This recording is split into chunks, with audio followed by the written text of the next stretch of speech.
我租二伯家荒地养蜂地4年，刚贷了50万，新添300个蜂箱，扩大规模，就被他把租金从2万涨到了8万。他们完全忘了当年这荒地白送都没人要，也忘了堂弟生病时是谁跑前跑后帮他们凑的手术费。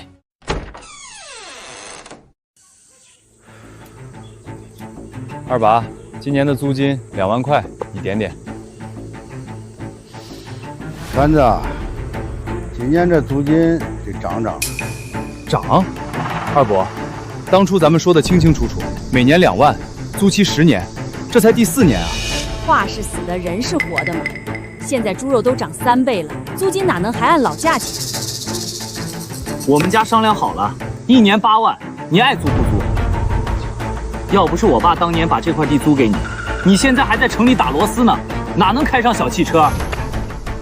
当年那片地荒了10几年，遍地杂草，白送都没人要。今年我刚贷了50万，新添了300个蜂箱，你们现在坐地起价。全子，昨天邻村张总都出10万1年租那块地了，我都没答应，特意给你留着呢。你现在1年挣不少，8万对你来说算什么？别不识好歹。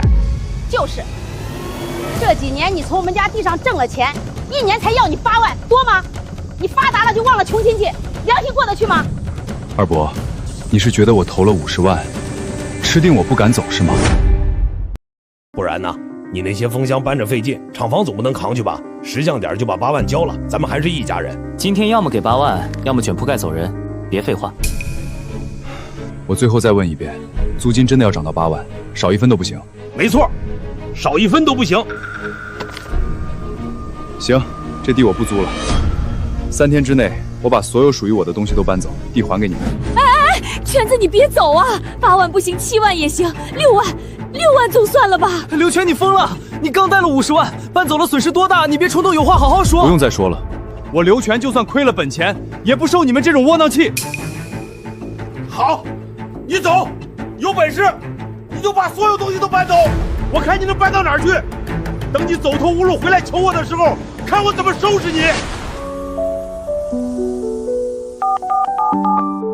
全子啊，这么晚了，找我啥事儿？二爷，我想租你家东山坡那片荒地养蜂，每年租金3万，租期10年，你看行吗？租什么租？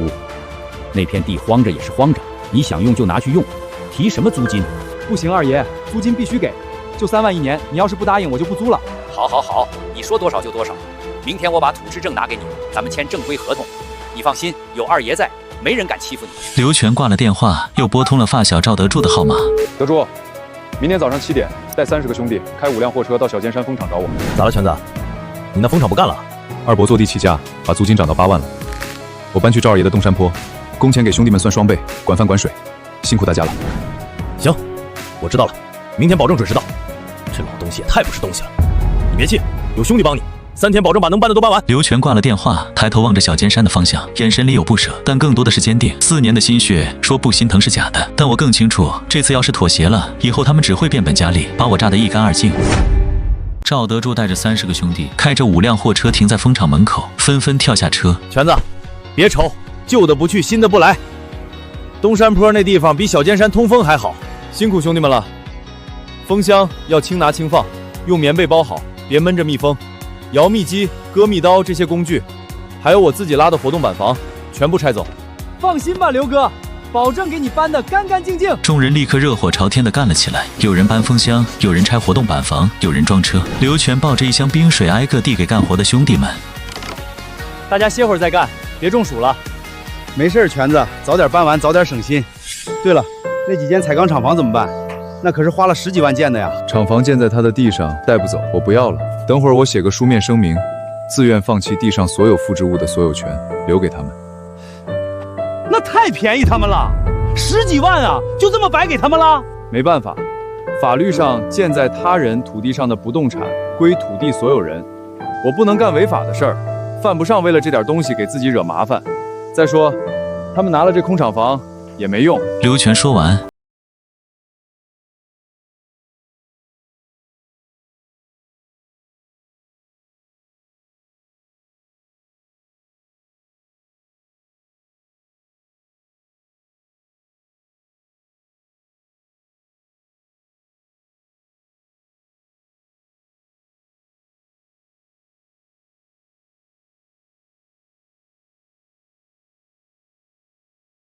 翘着二郎腿坐在沙发上嗑着瓜子。等着吧，不出今天，刘全肯定得哭着回来求咱们。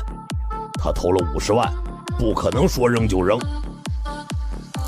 就是，等他回来，咱们就咬死8万，1分都不能少。最好再让他把前3年的租金也补上点。爸，要不咱们现在去风场看看？我总觉得有点不踏实。看什么看？他能跑哪儿去？等他自己上门求咱们。二伯一家3口急匆匆地赶到风场，看到眼前的景象，瞬间僵在原地，脸上的得意荡然无存。漫山遍野的风箱不见了，活动板房也被拆得一干二净，只剩几间空落落的彩钢厂房孤零零地立在那里。厂房大门上的放弃声明被风吹得哗哗作响。二婶尖叫一声，指着空荡荡的场地，声音都变了调：风箱呢？他真的都搬走了！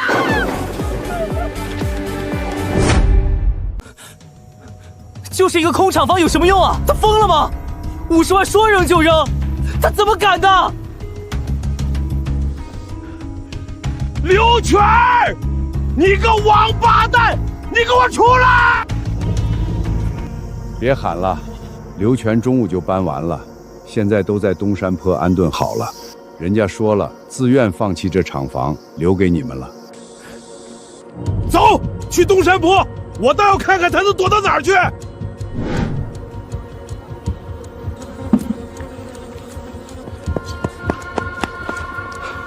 刘全，你个白眼狼，你凭什么把水电都报停了？你把风箱都搬走了，我们家以后喝西北风啊！你这个没良心的！我们家对你那么好，你居然这么害我们！你把我们的活路都断了，我不活了！刘全，你赶紧把东西搬回去，再把水电接上，这事就算了，不然我跟你没完！刘建业，你闹够了没有？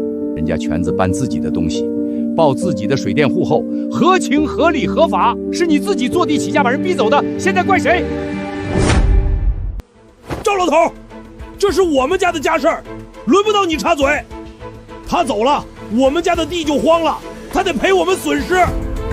家事，你们坐地起价敲诈我的时候，怎么没想过是家事？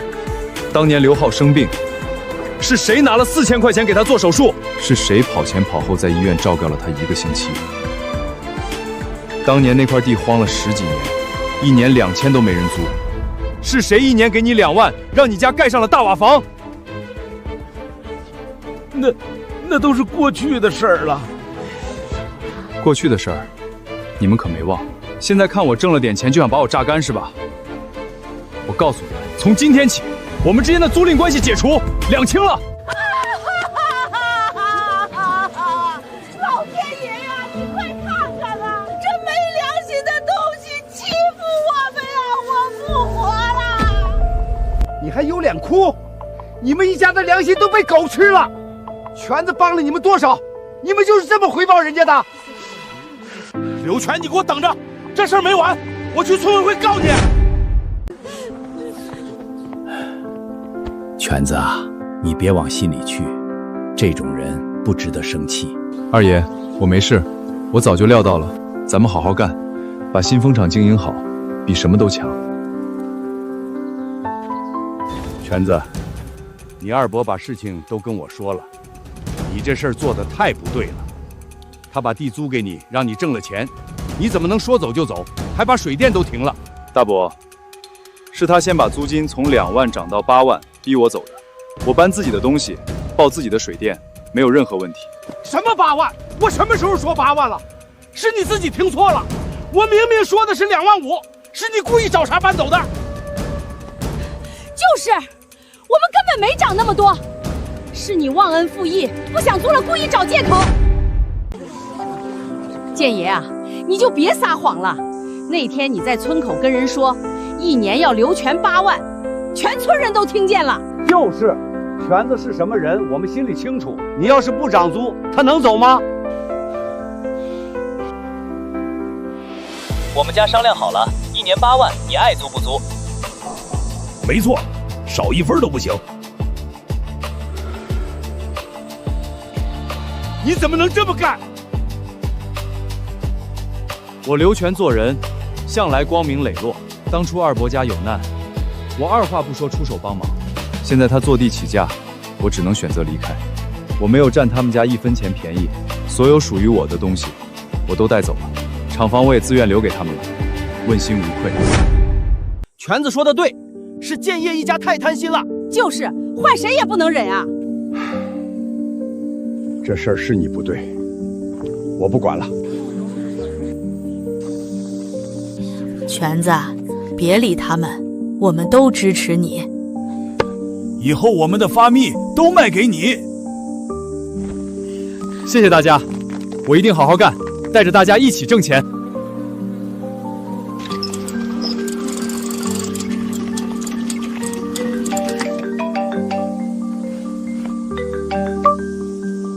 刘老板，我昨天在集市上买了1瓶你家的蜂蜜，怎么味道不对呀？喝着寡淡如水，还有一股怪味儿。王姐，我早就搬到东山坡了，集市上那个不是我卖的，有人冒用我的名义卖假蜜，你千万别上当。原来是这样，我说怎么不对劲儿呢？那个卖蜜的说是你堂弟，用的是你原来的蜂场。谢谢你告诉我，王姐，我马上发个声明，提醒大家别被骗了。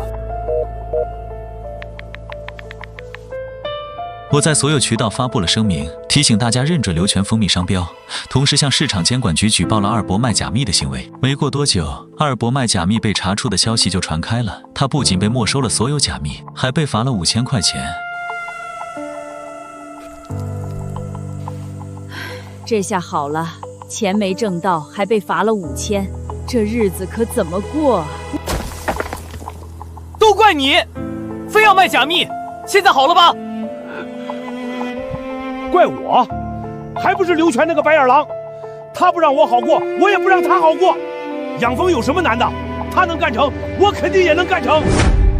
二伯掏空了家里所有积蓄，买了100个蜂箱和1批蜜蜂，摆在了原来的荒地上。可他们根本不懂养蜂技术，没过多久，大批蜜蜂得了病，成片死亡。好不容易取出来的蜂蜜又稀又浑浊，根本没人买。5万块本钱打了水漂，还欠下了一屁股外债，家里天天吵架，鸡犬不宁。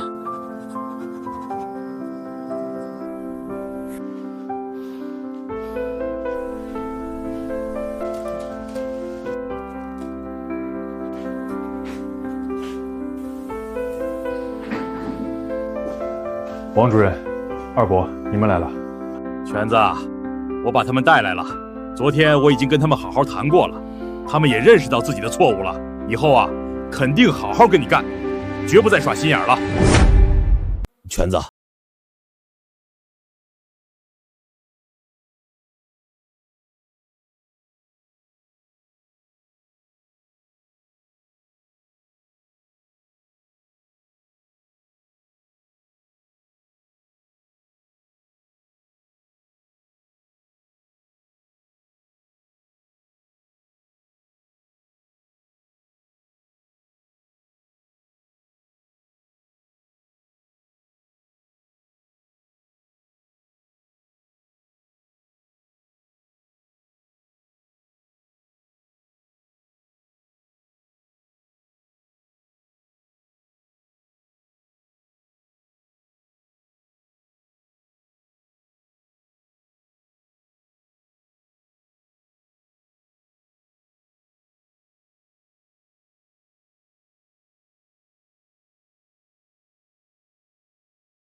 花蜜的质量。深耕30厘米是农家肥。农家肥我们家有，猪圈里有的是，就是不知道够不够。不够的话，我这里还有一些。我前几天刚买了几车羊粪，你们先拉去用，等你们的花蜜卖了钱，再还给我就行。那怎么好意思啊？已经够麻烦你的了，还让你出肥料。没事儿，都是为了以后能有个好收成。然后是播种。荆条的播种时间是每年的3月到4月，洋茴是4月到5月。现在正好是3月底，种荆条正合适。播种的时候，笼序要保持在1.5米，株距50厘米，每穴播3到5粒种子，覆土2厘米。全哥，我录下来，回去慢慢听，免得忘了。行，播种完之后要浇一次透水，以后每隔10天浇一次水，直到种子发芽。发芽之后要及时除草、间苗，每穴留1株壮苗。那病虫害呢？会不会生虫子啊？精巧和杨葵的病虫害比较少，主要是蚜虫和天牛。蚜虫的话，用吡虫明渡水喷洒就行；天牛的话，人工捕捉就可以了。尽量不要用农药，不然会毒死蜜蜂，也会影响花蜜的质量。好，好，好，我们记住了，绝对不用农药。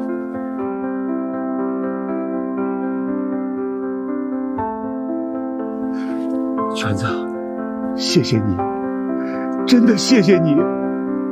要是没有你，我们家真的不知道该怎么办了。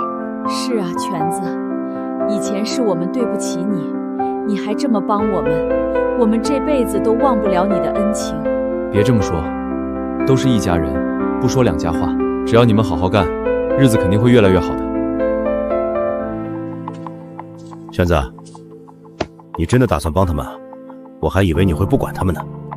得饶人处且饶人，他们已经知道错了，给他们一个机会吧。而且，他们种蜜源植物，对我们的蜂场也有好处。也是，不过你可得盯着点儿，别让他们再耍什么心眼了。放心吧，我会的。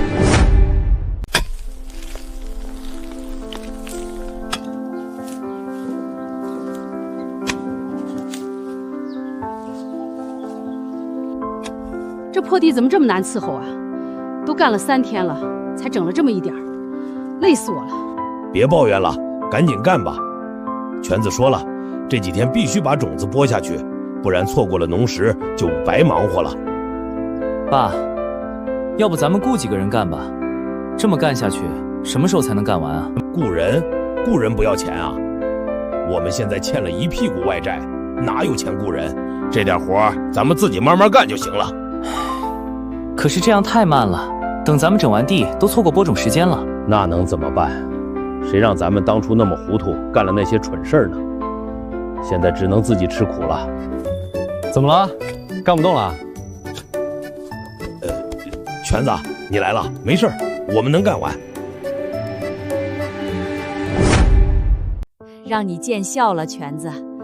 我就是抱怨2句，没别的意思。没事儿，种地确实辛苦。这样吧，我让德柱带几个兄弟过来帮你们几天，很快就能干完。不然等错过了农时，损失就大了。不用，怎么好意思再麻烦你呢？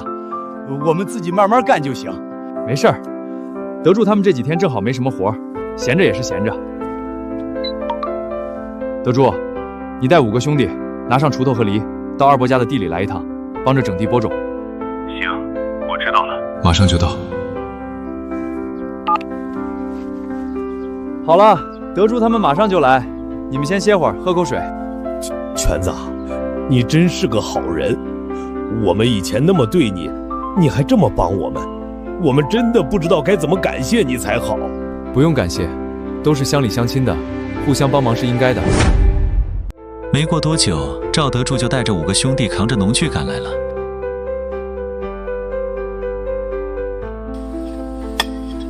人多力量大，只用了1下午的时间，二伯家的5亩地就全部整好，种子也均匀播撒完毕。谢谢你们，真是太麻烦你们了。二伯，不用客气，全子的事儿就是我们的事儿，以后有什么活儿尽管说。快坐快坐，家里也没什么好菜，你们别嫌弃。全子、德柱，你们多吃点儿，今天真是辛苦你们了。二伯，你也吃，别光顾着给我们夹菜。全哥，德柱哥，我敬你们一杯。以前是我不懂事，说了很多不该说的话，做了很多不该做的事。我在这里给你们赔个不是。以后我一定好好干活，再也不游手好闲了。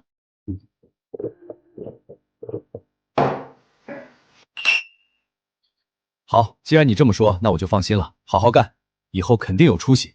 对，好好干，以后咱们一起挣钱。全哥，我想跟你学养蜂，我觉得养蜂挺有意思的，而且也能挣钱。你想学养蜂？是啊，我以前觉得养蜂很简单，不就是把蜂箱往地上一放，等着收蜜就行了。后来才知道养蜂有很多学问，我想跟你学学，以后也自己养蜂。全子，你就教教他吧，这孩子以前游手好闲的，现在终于想干点正事儿了。你要是能教他养蜂，我们全家都感谢你。行，没问题，只要你肯学，我肯定教你。不过养蜂很辛苦，而且要有耐心，你能坚持下来吗？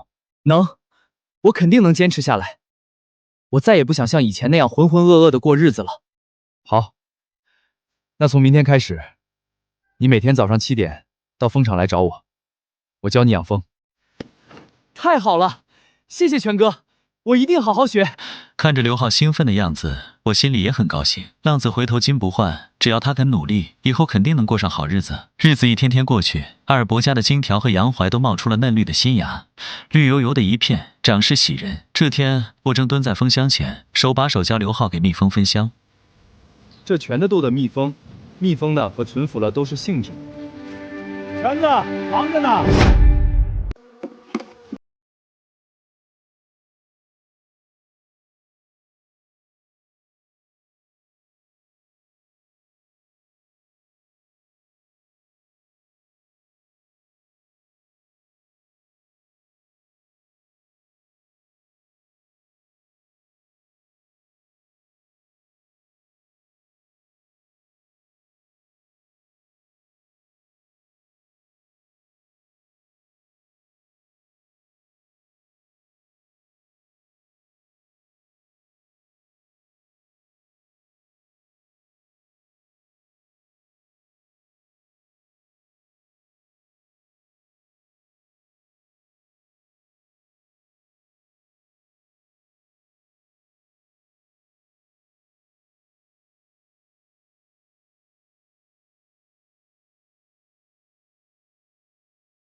质量和产量。太好了，全子，你真是我们村的大恩人呐！是啊是啊，全子，谢谢你。不用谢，大家都是一个村的，互相帮助是应该的。而且大家种蜜源植物，对我的蜂场也有好处。蜜源多了，蜜蜂的产蜜量就高了，这是双赢的事儿。刘浩凑过来，好奇地歪着头。那合作社是？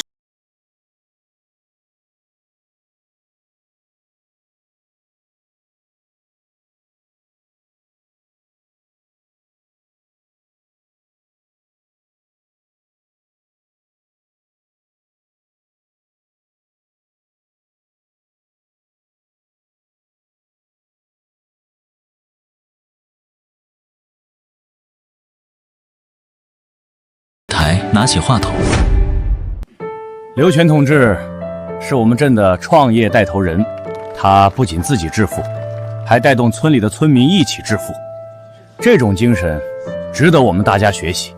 希望合作社越办越好，带领更多的村民走上致富路。台下响起热烈的掌声。刘全走上主席台，接过话筒，看着台下的乡亲们，感谢大家的信任和支持。我一定会尽我最大的努力，把合作社办好。只要我们大家齐心协力，共同努力，就一定能把我们的蜂蜜产业做大做强，让大家的日子越过越红火。成立大会结束后，大家一起合影留念，每个人的脸上都洋溢着灿烂的笑容。刘全看着手里的合影，看着村民们灿烂的笑脸，发自内心的笑了。接下来的日子，我每天都忙着给村民们发放种子，指导他们整地播种。刘浩也成了我的得力助手，跟着我跑遍了村里的每一块地，给村民们讲解种植技术。二伯主动站出来，拿着小喇叭给村民们讲解，手里还比划着。大家一定要记住，整冬的时候要深耕30厘米，施多底肥。播种的时候，横距要保持在1.5米，株距50厘米。还有，绝对不能用农药，不然会影响花蜜的质量，全子也不会收的。村民们围在周围，认真地在小本子上记着笔记。在大家的共同努力下，200多亩荒地很快都种上了金条和洋槐。刘全站在山坡上，看着漫山遍野的小树苗，嘴角露出微笑。几年后，这里一定会变成一片花的海洋，村民们也能过上好日子。转眼间半年过去了，金条和洋槐都长得枝繁叶茂，合作社的各项工作也全都步入了正轨。刘全正在办公室里整理账目，赵德柱猛地推开门冲了进来，脸色慌张，额头上满是汗水。全子，不好了，出大事了！怎么了？慌慌张张的。蜂蜜滞销了。我们今年收了这么多蜂蜜，原来的客户根本消化不了，现在仓库里堆得满满当当，再卖不出去就要坏了。怎么会这样？我们之前不是跟几个超市和经销商签了合同吗？别提了，那几个经销商说，今年市场上的蜂蜜太多了，价格跌得厉害，他们不想按原来的价格收了。要是我们愿意降价一半，他们还能考虑考虑。降价一半，那我们岂不是要亏死了？村民们辛辛苦苦种了半年的蜜源植物，就等着卖花蜜挣钱呢。要是降价，他们肯定会有意见的。是啊，我也是这么想的，所以我才急着来找你，看看有没有什么别的办法。这是合作社成立后的第一个丰收年，要是蜂蜜卖不出去，不仅会打击村民们的积极性，还会影响合作社的信誉。刘浩推门进来，听到两人的对话，也皱起了眉头。要不我们再找找别的经销商，多找几个，说不定能卖出去。没用的，今年整个蜂蜜市场都不景气，很多地方的蜂蜜都滞销了，找再多的经销商也没用。那怎么办啊？总不能眼睁睁地看着这些蜂蜜烂在仓库里吧？现在是互联网时代，我们可以试试直播带货。现在很多农产品都是通过直播卖出去的，效果还不错。直播带货？我们也不会直播，而且谁会看我们的直播啊？不会可以学啊，现在网上有很多直播教程，我们可以看看。而且我们的蜂蜜都是纯天然的，质量有保证。只要我们真诚地跟观众介绍，肯定会有人买的。我觉得行，我平时经常看直播，很多农村的主播都卖得很好，我们也可以试试。那好吧，那就试试。可是谁来当主播啊？刘浩，你年轻，脑子灵活，又会玩手机，你来当主播怎么样？不行不行，我不行，我嘴笨不会说话，一面对镜头就紧张，肯定会搞砸的。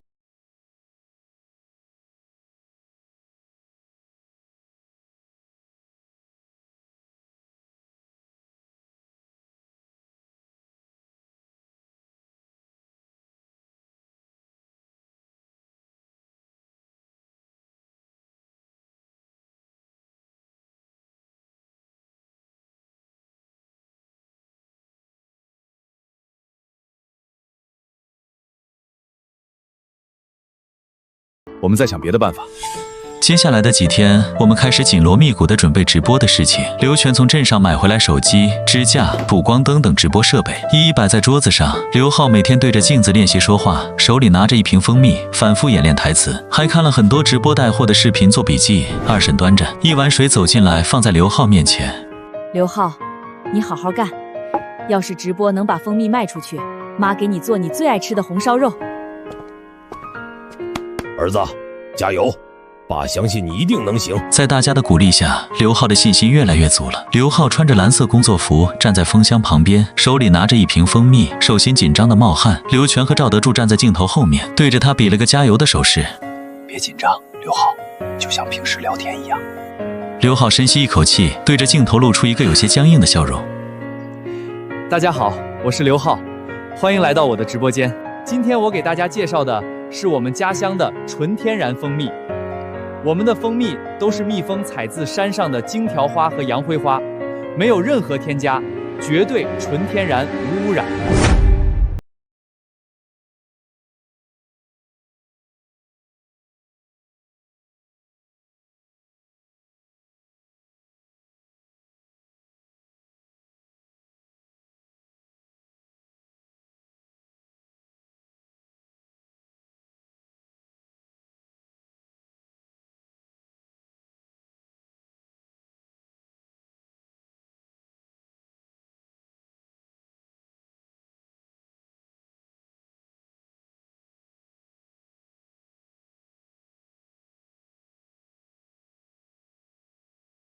幕开始滚动，绝对是纯天然的，大家可以放心购买。我们的蜂蜜一瓶是1斤装，今天在直播间下单，只要39.9块，还包邮。大家点击下方的小黄车就可以购买了。过了10几分钟，小黄车没有任何订单，直播间的观众也开始慢慢减少。刘浩的额头冒出冷汗，声音开始发抖，手不自觉地攥紧了蜂蜜瓶。大家真的可以放心购买，我们的蜂蜜质量绝对有保证，要是有任何问题，我们包退包换。大家好，我是刘浩的爸爸。以前我做过很多错事，为了钱坑过自己的侄子，后来我才明白，做人要踏踏实实，做生意要讲诚信。我们的蜂蜜绝对是纯天然的，没有任何添加。要是有一句假话，我天打雷劈。是啊，大家，我们农民不会说什么好听的话，但我们知道做生意要凭良心。我们的蜂蜜都是自己家蜜蜂酿的，绝对不会掺假。大家要是信得过我们，就买1瓶尝尝，不好吃你给我们退回来，我们全额退款。大爷大妈太实在了，农民不容易，大家多支持支持。刘浩看着手机屏幕，眼睛一下子红了，声音哽咽：谢谢大家，谢谢大家的支持，我们一定会给大家发最好的蜂蜜，绝对不会让大家失望的。第一场直播，我们一共卖出去了500多瓶蜂蜜，收入2万多块钱。二婶在厨房里忙前忙后做了一大桌子菜，特意端上了一盘热气腾腾的红烧肉。爸妈，谢谢你们，要是没有你们，今天的直播肯定不会成功。傻儿子，跟爸妈还客气什么？你能有出息，爸妈比什么都高兴。刘浩，今天表现得非常好，继续努力，以后我们的蜂蜜肯定能卖得更好。谢谢全哥，要是没有你，我现在还不知道在干什么呢。我以后一定会好好干，不辜负大家的期望。接下来的日子，我们每天都在疯场直播。刘浩的直播技巧越来越熟练，直播间的观众也越来越多，最多的时候有上万人同时在线。我们还邀请了张二爷、王主任和其他村民来直播间做客，跟大家分享乡村生活和养蜂故事。很多网友被我们的真诚打动，纷纷下单购买我们的蜂蜜。还有很多网友给我们留言，说我们的蜂蜜质量很好，以后会一直回购。不到1个月的时间，仓库里积压的蜂蜜就全部卖完了。没想到啊，我这把年纪了，还能靠种地挣这么多钱。全子，真是太谢谢你了。是啊，全子，要是没有你，我们的荒地还荒着呢。你真是我们的大恩人啊！不用谢，这都是大家共同努力的结果。以后我们继续扩大种植规模，再开发一些蜂蜜周边产品，比如蜂蜜面膜、蜂蜜香皂，让大家挣更多的钱。第2年5月，杨槐率先开满了枝头，东山坡变成一片雪白的海洋。6月，金条花次第绽放，又染成了漫山遍野的淡紫色。天刚蒙蒙亮，蜂场里就热闹起来了。村民们背着蜂箱，拿着摇蜜机，脸上都洋溢着丰收的喜悦。慢点割，别把蜂蛹割坏了。今年的蜜质比去年还好，肯定能卖个好价钱。知道了爸，全哥说了，今年有好几个大订单等着呢，咱们得抓紧时间采蜜，别耽误了交货。真是没想到啊，咱们家也能有今天。以前天天吵架，现在天天忙着挣钱，连吵架的功夫都没有了。歇会儿吧，别太累了。今年的产量比去年翻了1倍，大家都辛苦了。二伯擦了擦额头上的汗，接过水喝了一口，笑着说：不辛苦不辛苦，挣钱哪有不辛苦的？以前是糊涂，放着好好的日子不过，非要干那些蠢事儿。现在跟着你干，心里踏实。是啊，全子，以前是我们对不住你，你还不计前嫌帮我们，我们这辈子都记着你的好。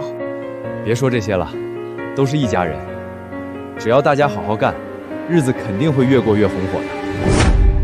就在这时，远处传来货车的轰鸣声，赵德柱开着货车停在蜂场门口。全子，好消息！刚才市里的冲销社王经理给我打电话，说要订10万斤蜂蜜给他们的超市供货。10万斤？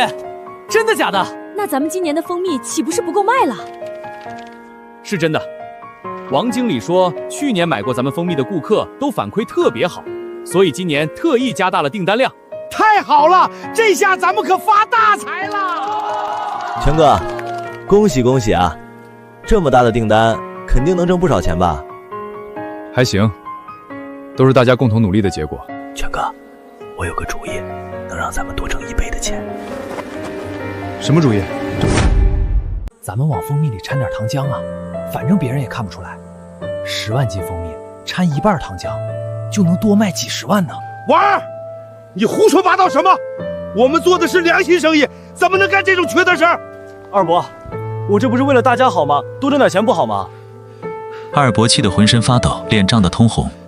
不好，钱要挣得干干净净，花的才踏实。要是掺假坑人，砸了咱们刘泉蜂蜜的招牌，以后谁还买咱们的东西？刘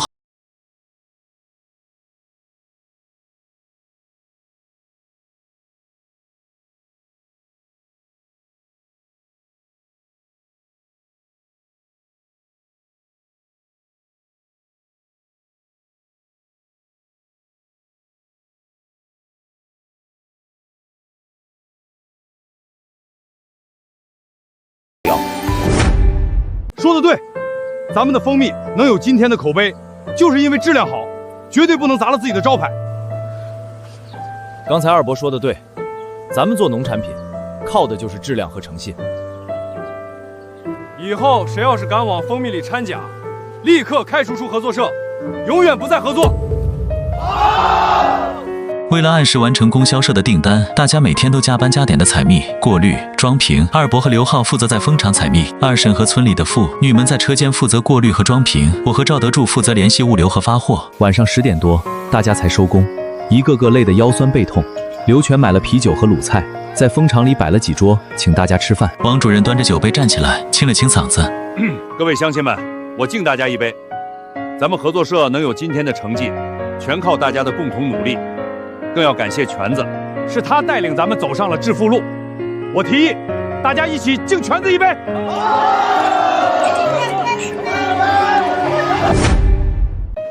敬全子！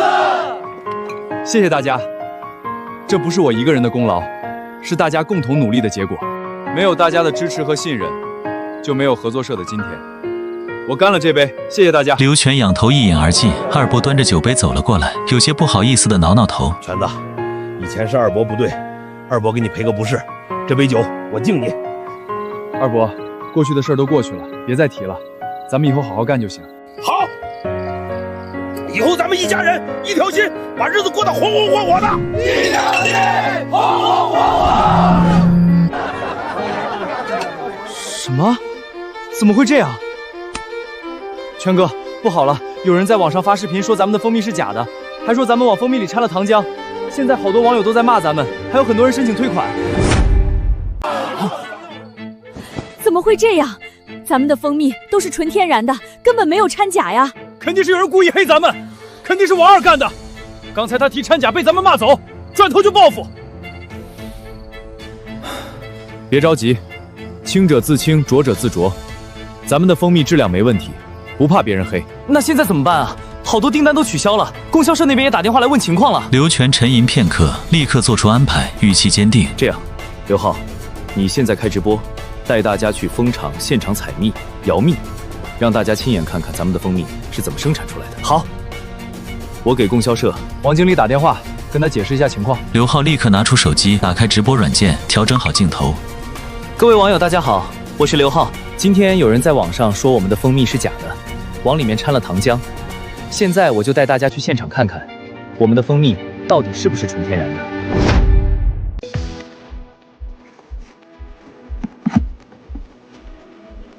大家看，这就是我们的蜜髓，上面全是蜜蜂酿的蜜，封盖都封好了，绝对没有任何添加。大家看，这就是刚摇出来的蜂蜜，质地浓稠，色泽金黄，闻起来还有一股淡淡的花香。要是掺了糖浆，根本不会是这个样子。我们的蜂蜜都是经过3次过滤，然后直接装瓶，没有任何添加，也没有任何加工，大家可以放心购买。起来确实是纯天然的。我买过他们家的蜂蜜，质量特别好，肯定是被人黑了。就是，肯定是同行嫉妒，故意抹黑。我再买2瓶支持一下。谢谢大家的信任，我们保证以后一定会继续严把质量关，给大家提供最好的蜂蜜。供销社王经理说了，他相信咱们的质量，订单继续有效。真是太好了，清者自清，那些坏人的阴谋没有得逞。是啊，只要咱们坚持做良心产品，就不怕别人抹黑。这场直播不仅澄清了谣言，还让更多的人知道了我们的蜂蜜。直播结束后，订单量反而比之前更多了。半年后，合作社的蜂蜜不仅卖到了全国各地，还出口到了韩国和日本。我们还开发了蜂蜜酒、蜂蜜唇膏、蜂蜜香皂等周边产品，深受消费者的喜爱。我知道这片土地上的故事还在继续，而且会越来越美好。